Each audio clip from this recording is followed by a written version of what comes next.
The only person who truly knows why Russia invaded Ukraine may be Vladimir Putin himself. But tonight, people in Madison did their best to offer some educated explanations. Tahalil Mohadeen spoke with some of them, and as she explains why they say his actions have far-reaching consequences. Tonight's forum on the conflict is actually the second hosted by UW, but unlike the first event for students, tonight's discussion was about reaching the general public. UW faculty members are asking people in the community to take note.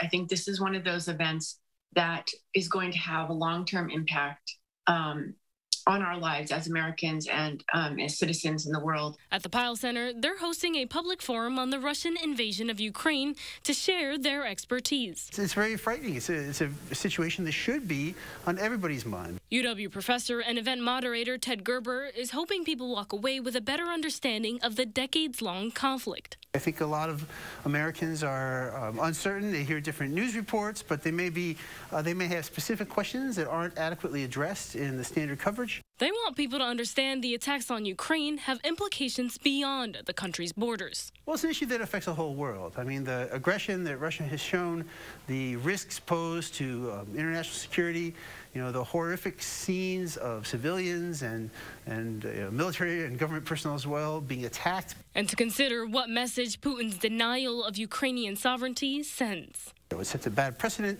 and it risks emboldening other dictators to take similar actions. Event speaker and UW political science professor Yoshiko Herrera says it's also important for people to understand what Ukraine's resistance represents. And because of the brazenness of this act, I think this is shaping up to be a stand of against dictatorship, against violence, and for democracy. And how getting involved makes a difference. The more countries that are on their side, the more likely they are going to be supported militarily and economically in stopping this invasion. Organizers say they also hope people gain more insight and understanding for those among us who have relatives and friends directly impacted by the violence.